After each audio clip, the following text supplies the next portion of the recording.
Olá pessoal, que vai estudar para o concurso TCDF para o nível médio, né? Aqui quem conversa com vocês é a professora Júlia Andrade, eu estou falando aqui do escritório de correções do turma de redação e eu quero te falar um pouquinho sobre as últimas provas discursivas do CESP, o CESP que vai ser a banca, que muito provavelmente vai conduzir o TCDF para nível médio, porque já houve um pedido da própria instituição, né, por opção aqui dessa organizadora. E a gente vai falar um pouquinho sobre a prova discursiva, o que aconteceu nas últimas provas discursivas do CESP, quais são os desafios que você vai encontrar e tal. Então é o seguinte, primeiro, né, vamos falar aí sobre o concurso de um modo geral. O concurso para o nível médio do TCDF, hoje é um excelente concurso, né, um concurso que vai te render aí pouco mais de R$ 10.000 iniciais, né, são R$ 10.286. É um concurso que no seu último, a sua última concorrência foi em torno de 15 mil inscritos. Muita gente acha que é muita gente inscrita, mas não é não. Se você colocar 10% aí participando efetivamente do concurso, ou seja, em torno de umas 1.500, 1.500 pessoas, basicamente, aquelas pessoas que de fato se prepararam, quando você compara com outros concursos por aí de nível médio, você vê que este concurso aqui, sem dúvida alguma, é um concurso bastante interessante.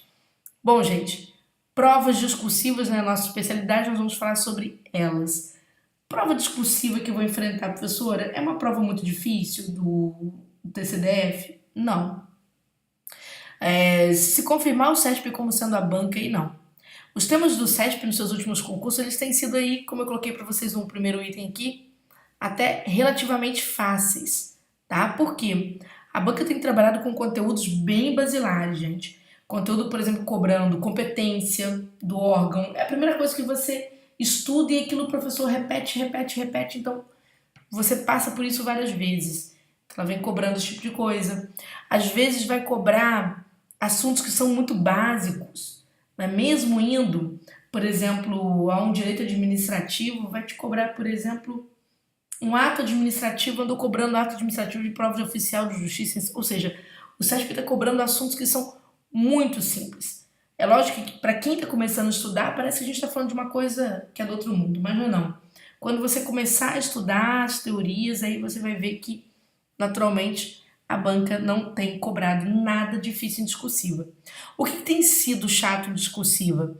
Os enunciados. Se você não estiver preparado, você é flagrado na hora da prova, diante do enunciado para o qual você não estava preparado e pode te causar algum tipo de desconforto. Eu cito alguns. Por exemplo, a última prova para Tribunal de Contas que o CESP fez foi a prova do TCE de Minas, né? E o CESP pediu que os alunos apresentassem as competências do Tribunal de Contas da União, uma decoreba. São 13 competências.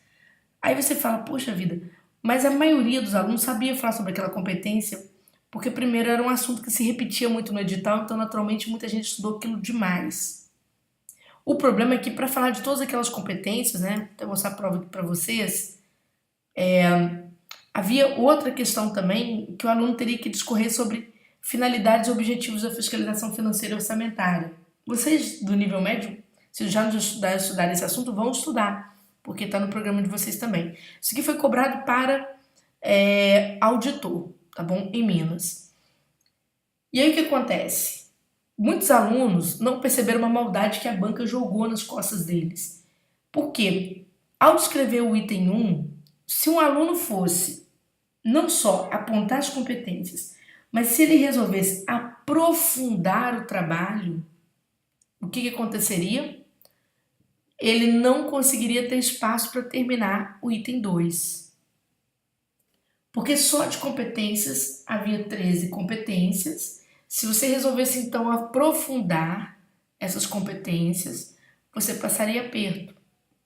Vocês vão ver que aqui a gente tem uma redação em que o aluno no item 2.1, ao tratar disso, ele até conseguiu o total, e ele foi muito esperto, ele fez exatamente isso, ele saiu praticamente enumerando as competências, e vocês vão ver como que toma linhas do texto, né? Ele gastou 34 linhas só para poder apontar as competências sem muitos detalhes, tá bom? Então, ao gastar essas 34 linhas, já ficou cansado, ficou tão cansado que no item 2.2, ele até soube discorrer sobre o item 2.2, mas acabou perdendo nota em redação. por conta de um princípio no SESP que precisa ser cumprido à risca, que é o princípio da precisão. O que é o princípio da precisão? Você precisa retomar o tópico antes de partir para a resposta. E foi curioso porque a banca trouxe outra pegadinha aqui neste tópico 2.2 ou 2, né, que se a gente olhar o tema original. A banca fala sobre finalidades e objetivos da fiscalização financeira orçamentária. O aluno vai encontrar isso na Constituição Federal, mas não dessa forma. Ele vai encontrar a Constituição falando sobre a fiscalização financeira orçamentária, tratando dos seus princípios, seus aspectos principiológicos, obediência e observação aos princípios da economicidade, legalidade e da sua abrangência, as áreas em que essa fiscalização, ocorre. Basicamente isso. Então, eu lembro que nessa prova muita gente respondeu exatamente o que estava na lei, mas mesmo assim a banca tirou aí 1/3 dos pontos. Por quê? Porque ela considerou má redação, perda do princípio da precisão. O aluno teria que encaixar, porque de fato a lei não fala sobre finalidade e objetivo, mas o aluno tem que associar alguma coisa à finalidade e associar alguma coisa a objetivo. Isso é muito importante. Então, essa capacidade associativa e essa capacidade de sair de situações, perceber o tema como sendo um tema muito objetivo ou sendo um tema que vai exigir um aprofundamento da sua redação, isso aí, gente, só treinando.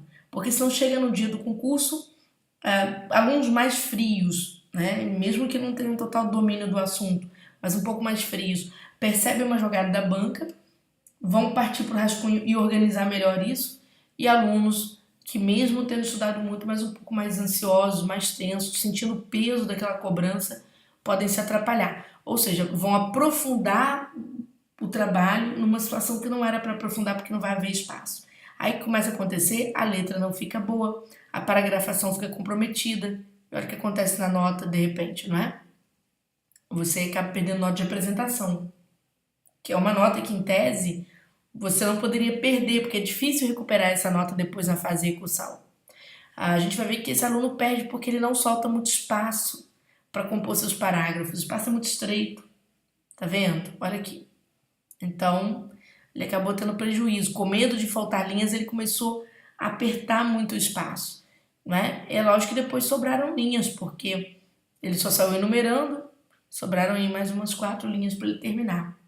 Mas aí a pessoa já está cansada, já passou por todo aquele processo de tensão. Enfim, foi o que aconteceu no TCE-, isso aqui é só um exemplar do que aconteceu. Acontece em situações de a banca cobrar de vocês, por exemplo, jogar vocês dentro de um contexto temático que o aluno se confunde um pouco. Por exemplo, a prova do administrador deste concurso foi uma prova do TCE de Minas, né, que foi mais recente, uma prova que traz um assunto chamado sistema suricato. E muito aluno entendeu que a banca estava cobrando um assunto que não estava no edital. Por isso aí, segunda-feira, meu e-mail estava lá, né, com algumas mensagens nesse sentido. Quando a gente vai abrir a prova, eu falei assim, não, mas ele não está cobrando isso. A banca só colocou esse sistema como pano de fundo, colocou como texto base. A banca está te cobrando nova gestão pública. Ah, meu Deus, tá aqui, tá escrito. Mas a banca fez com que você se envolvesse com aquela situação toda. Então você precisa treinar esses envolvimentos, esse mecanismo de sedução da banca. Ou seja, esse mecanismo, situações em que a banca muda o seu enunciado e passa, vou mudar aqui um pouquinho, tá, gente? Desculpa ficar para lá e para cá, porque a gente vai lembrando de detalhes. A banca passa a exigir de você, por exemplo, uma introdução ou uma conclusão. Não é sempre que faz, mas algumas situações precisa fazer, vai depender do enunciado. Então, 2018, a banca simplesmente ela trabalhou em 2018 com uma variedade muito grande dos seus enunciados. Não é que ela mudou em 2018, não foi isso. Eu sempre bato nessa tecla com vocês. Ela não mudou em 2018, ela já era assim. Porém, no passado havia muitos concursos, então você não via essas mudanças assim de forma tão nítida, né? Esse trabalho de variedade de enunciados de forma tão nítida. Ou enunciados mais objetivos, ou enunciados te exigindo um posicionamento em face do tema antes de você discursar sobre os itens temáticos. Então, essa forma, essa variedade existia também no passado. Porém, tinha lá 40 concursos públicos acontecendo em um ano, né? Naquela mesma banca. Ninguém percebia porque a maioria caía no lugar comum, em temas objetivos, como esse tema que que ocorreu no concurso de vocês em 2013, né, nesse concurso do técnico administrativo do TCDF. Então, aqui a banca foi bem direta, ela pediu para redigir sobre esses tipos de orçamento. Então, o que não era difícil, tá certo? O que não era difícil, nenhum tipo de problema aqui para fazer sobre isso. Porém, agora, com menos concursos na praça, você vai notar uma variedade maior de anunciados. Por quê? Porque eles vão ficar mais visíveis. De um concurso, um tipo de anunciado, no outro tipo de anunciado. Então, por exemplo, nossa aula 1, a gente trata exatamente, né, de te mostrar essa variedade. Né? Nós vamos trabalhar aqui a variedade macroestrutural das discursivas do SESP, o que andou acontecendo, como reconhecer enunciados que vão te exigir introdução ou conclusão, como reconhecer enunciados de caráter distributivo, né, para você formular a questão sem se atrapalhar, tá certo? A gente tem a parte de microestrutura, que é a parte gramatical, mas não se preocupe, porque a parte gramatical no SESP não vale quase nada. Essa gente, quase nada, vale em torno de algo em torno de 0,06. E a gente só chega a esse número porque são números deduzíveis a partir de uma fórmula que o SESP emprega para chegar à nota total.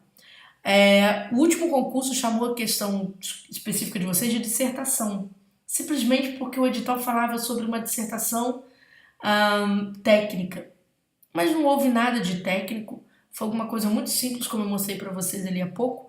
Então nós vamos nos basear aqui, prestem atenção, no que aconteceu no TCE de Minas, que é o mais recente. Se o edital sair durante a vigência do nosso curso, nós vamos organizar isso daqui, reorganizar para adaptar para o edital a partir do momento em que o edital sair, tá bom? O nosso curso tem uma vigência que vai até o dia 31 de março, mas suponhamos que o edital saia nesse meio tempo. O que acontece? A gente estende até o dia da prova, tá bom? Então, se acontecer nesse meio tempo, a gente vai fazer esse tipo de procedimento. Como a gente, aqui no curso, né, sempre tem alunos que estão lá nos primeiros lugares, nossos alunos têm médias altíssimas em redação, a gente sempre coloca o português como bônus.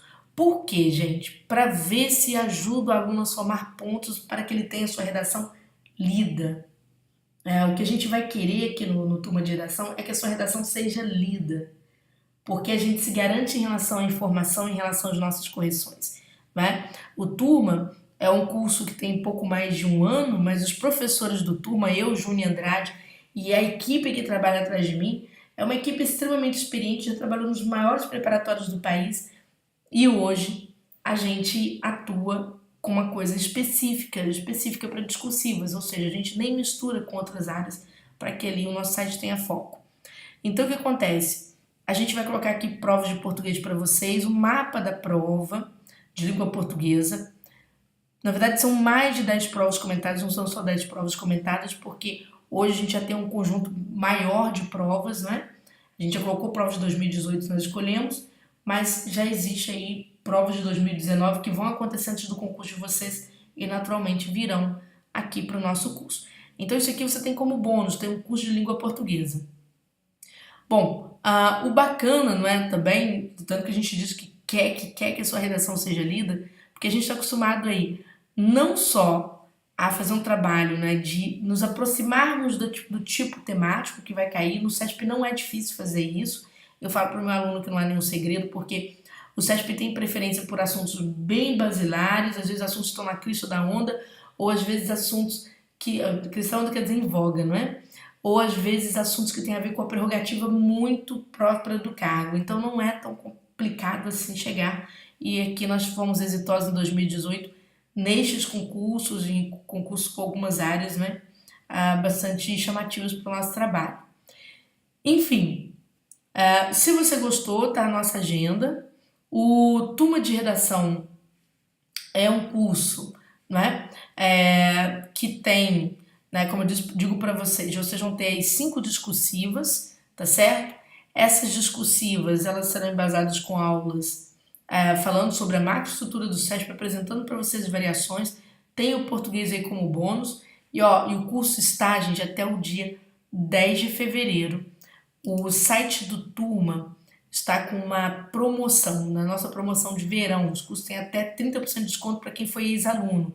Quem não foi ex-aluno tem 20% de desconto, tá certo? Para adquirir o seu curso. Esse curso pode ser parcelado em 3 vezes, ele pode ser parcelado em até 12 vezes, em 3 vezes sem juros, tá bom? Até 3 vezes sem juros.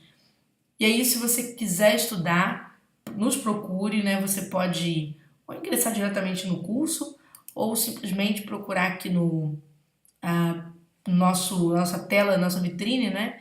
De vendas. Tenho aqui o WhatsApp da Malu, que é o 32 9886, né? 3 vezes número 8, 67661. Ou passar um e-mail para atendimento@turmaderedacão.com.br. Mas a gente vai ter prazer em atender você para esclarecer alguma dúvida que você tenha acerca aí deste concurso, da ocorrência deste concurso. No momento em que eu gravo, ainda não tem o edital, mas já tem comissão formada, tem praticamente banco escolhida, né? A preferência é pelo CESP, falta apenas a aprovação disso daí, mas está tudo correndo para acontecer. Então, oportunidade de 2019, né, para você, para o seu filho que está fazendo o Enem aí, está pelejando para ver se ele entra numa faculdade, poxa, vencimento. Aí que começaria para você aí na base de 10, pouco mais de 10 mil reais, podendo chegar a 16 mil reais, será rara a faculdade que vai dar conta disso, tá bom? A gente vai te custar isso para mais, tá? Grande abraço para você e boa temporada de estudos.